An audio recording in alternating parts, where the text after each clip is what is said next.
دین کوئی لولا لنگڑا نہیں ہے جس کو سنبھالنے کے لیے بدعتی لوگوں کے سہارے کی ضرورت ہو۔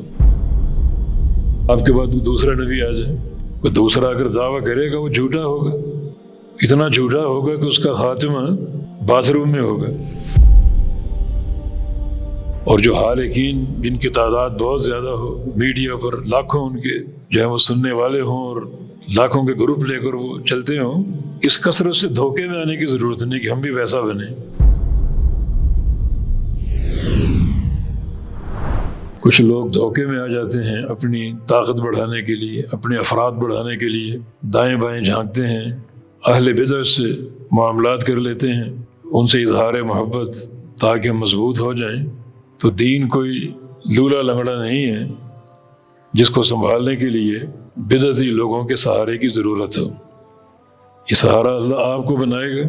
مضبوطی کثرت تعداد کے ساتھ نہیں ہے، مضبوطی قوت اتباع میں ہے۔ اس لیے بعض دعات جو آج کل دائیں بائیں جھانکتے ہیں، دیکھتے ہیں، جن کو لوگ بڑا لیجنڈ قرار دیتے ہیں، ان سے قطعاً مرعوب نہ ہو۔ اپنے دین کو دیکھیں، اپنے عقیدے کو دیکھیں، اور جو اتباع رسول ہے صلی اللہ علیہ وسلم اسے اور اس کی متقاضیات کو دیکھیں۔ یہ مقام بہت اونچا ہے کہ اللہ تعالیٰ کتاب کی وراثت جن کو دیتا ہے وہ اللہ کے پسندیدہ اور چنے ہوئے بندے ہیں۔ تبھی تو ایک حدیث میں رسول اللہ صلی اللہ علیہ وسلم نے علماء کو انبیاء کا وارث کہا ہے۔ کیا الفاظ ہیں حدیث کے؟ العلماء ورثۃ الانبیاء، جس کی وضاحت صحیح مسلم کے ایک حدیث سے ہوتی ہے کہ کانت بنو اسرائیل تسوسہم الانبیاء، بنو اسرائیل کی ساری سیاست انبیاء کے ہاتھ میں تھی۔ ہر طرح کی سیاست، دینی، اعتقادی، اور جو بھی سیاسی امور ہوتے ہیں وہ سارے انبیاء دیکھتے تھے، انبیاء چلاتے تھے۔ ایک نبی فوت ہوا، دوسرا اس کی جگہ آ گیا۔ یہ سلسلہ کب تک چلے گا؟ محمد مصطفیٰ علیہ السلام خاتم النبیین، اب خلف النبیین تو ہو نہیں سکتا کہ آپ کے بعد کوئی دوسرا نبی آ جائے۔ کوئی دوسرا اگر دعویٰ کرے گا وہ جھوٹا ہوگا، اتنا جھوٹا ہوگا کہ اس کا خاتمہ باتھ روم میں ہوگا۔ تو آپ تو خاتم النبیین ہیں، اب کوئی نبی نہیں آ سکتے، تو پھر یہ سیاست کس کے ہاتھ میں؟ اعتقادی، عملی، دینی۔ وہ یہ حدیث العلماء ورثۃ الانبیاء، اس میں علماء کرام انبیاء کے وارث ہیں۔ یہ مقام کسی اور کو حاصل نہیں، نہ ذاکرین کو، نہ مخیر حضرات کو جو معاونین ہوتے ہیں، نہ مجاہدین کو، نہ عباد کو۔ یہ مقام صرف علماء کو ملا۔ آپ انبیاء کے وارث ہیں، تو دعوت ہو، تعلیم و تدریس ہو، اس میں آپ نے انبیاء کے منہج کو دیکھنا ہے، اس میں دائیں بائیں جھانکنے کی ضرورت نہیں ہے۔ اور یہ نہ سمجھیں کہ کامیابی ہمارے پاس ہے، ہمارے ہاتھ میں۔ جو دائیں بائیں جھانکتے ہیں، تعداد میں اضافہ ہو، قوت میں اضافہ ہو، مال میں اضافہ ہو، یہ فکر کی غلطی ہے۔ کامیابی اللہ کے ہاتھ میں، اور جس ذات کے ہاتھ میں کامیابی ہے وہ ظاہری وسائل کا محتاج نہیں۔ وہ یہ نہیں کہتا کہ تم مالا مال ہو جاؤ، تعداد بڑھا لو، پھر تمہیں کامیابی دوں گا۔ پھر اس میں اللہ کا کیا کمال؟ کمال تو یہ کہ ہم جیسے ضعفاء کو اٹھائے، پروازیں اونچی کر دے، ہم سے دین کی قوت اور غلبے کا کام لے لے، اقامت دین کا کام لے لے۔ اصل کامیابی تو یہی ہے نا کہ لا تستوحش من قلت السالکین۔ یہ قول قاضی فضیل بن عیاض رحمہ اللہ کا بھی ہے اور علماء اور محدثین کا بھی ہے کہ قلت سالکین سے گھبرانے کی ضرورت نہیں۔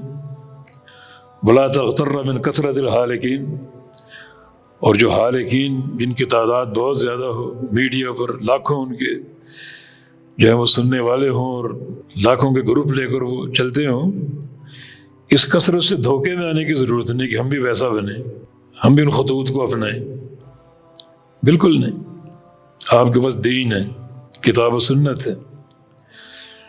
ایک قول امام عاصم النبیل، امام بخاری کے شیخ ہیں اور واقعی نبیل ہیں، ان کا یہ قول ان کے نبیل ہونے کا مظہر ہے۔ بات ہے کہ من طلب الحدیث فقد طلب اعلی الامور فعلیہ یکون خیر الناس۔ جو حدیث کا طالب ہے وہ سب سے اعلیٰ شے کا طالب ہے، دنیا کی ساری نعمتوں کو، سارے محاسن کو، سارے فضائل کو جمع کر لے، طالب حدیث سب سے اعلیٰ شے کا طالب ہے، یہ اس کا شرف ہے۔ ذمہ داری کیا ہے؟ فعلیہ یکون خیر الناس، کہ سب سے اعلیٰ بن بھی جائے، وہ خیر الناس بن جائے، عقیدے میں، منہج میں، سیاست میں، خلق میں، عمل میں، تصرفات اور معاملات میں۔ جب اعلیٰ شے اس کے پاس ہے تو اعلیٰ بن بھی جائے، کیونکہ یہ علو اور یہ مرتبہ حدیث کی بنا پر ہے، تو اس کے ہر تصرف میں حدیث کی خوشبو آئے، چلنے پھرنے میں، اٹھنے بیٹھنے میں، کھانے پینے میں، سونے جاگنے میں، اور اپنے طلبہ اور علماء کی مصاحبت میں حدیث کی خوشبو آئے۔ لیکن بعض ہمارے علماء اور محدثین، انہیں دیکھ کر لوگ سمجھتے تھے کہ ہم نے جیسے اللہ کے نبی کو دیکھ لیا صلی اللہ علیہ وسلم، اس قدر وہ حدیث میں ڈوبے ہوئے اور عمل بالحدیث میں اس قدر وہ غوطہ زن ہوتے تھے کہ ہم نے اللہ کے نبی کو دیکھ لیا۔ امام شافعی کا قول بھی ہے، اذا رأیت احدا من اہل الحدیث فکأنی رأیت رسول اللہ علیہ وسلم، کہ جب میں کسی اہل حدیث کو دیکھتا ہوں لگتا ہے میں نے رسول اللہ علیہ وسلم کو دیکھ لیا۔ تو اس دائرے میں اپنے آپ کو محدود رکھو، آپ ایک اعلیٰ شے کے حامل اور طالب ہیں۔ کوئی دنیا دار ہو، چاہے وہ ملینوں اور بلینوں ڈالر کا مالک ہو، کبھی اپنے آپ کو کمتر محسوس نہ کرو۔ آپ دیکھیں کہ فلاں انگریزی فر بول رہے اور آپ مرعوب ہو جائیں، یہ کوئی کمال نہیں۔ اگر ہم ان سے مرعوب ہوتے ہیں، ان کے اٹھنے بیٹھنے سے اور ان کی انگریزی دانی سے، تو فائدہ اس کا نہیں۔ جو آپ کا علم ہے، یہ انبیاء کی وراثت، یہ معمولی شے ہے، کوئی اس کا مقابلہ ہے؟ اللہ تعالیٰ نے نبی علیہ السلام کے جو صحابہ ہیں ان کو امی قرار دیا، اور امیین کو اٹھا کر دنیا کے مختلف کونوں سے، کوئی فارس سے آ رہا، کوئی حبشہ سے آ رہا، کوئی روم سے آ رہا ہے، ان کو نبی علیہ السلام کے ارد گرد بٹھا دیا۔ والذی بعث فی الامیین، امیین ہیں یہ لوگ، امیین اس حوالے سے کہ ان کے سینے بالکل صاف ہیں، نہ ان سینوں میں یونان کا فلسفہ ہے، نہ عبرانی لغت ہے جو اس دور کا، جس کا طوطی بولتا تھا، نہ کوئی فارسی زبان ہے۔ امی بالکل صاف ستھرے ان کے سینے، تاکہ ان صاف سینوں میں اللہ کی وحی نقش ہو جائے۔ یہ صحابہ رسول صلی اللہ علیہ وسلم، لا تمس النار عین رأتنی، یہ آنکھ جس نے مجھے دیکھ لیا ان کو آگ جہنم کی چھو نہیں سکے گی۔ قطعاً معروف نہ ہو کسی کے انگریزی دانی سے، کسی کے مال سے، کسی کے ثروت سے، جو اللہ نے آپ کو دیا سب سے عظیم خزانہ ہے وہ۔ من طلب الحدیث فقط طلب اعظم الامور، یہ اعظم الامور ہے، تو اب خیر الناس بن جائے اس علم میں محدود ہو کر۔ دائیں بائیں چھلانگے مارنے کی، اچھلنے کودنے کی ضرورت نہیں ہے۔ یہ علم بڑا ایک دھیما انداز چاہتا ہے، اس میں دھیما پن ہے، بڑا اس میں شرف ہے، اور بڑا اس میں ایک اکرام کے پہلو ہیں، تو اس پر آپ پوری طرح قائم رہیں۔ اللہ رب العزت توفیق دے کہ ہم اسی دائرے میں اپنے آپ کو محدود رکھیں۔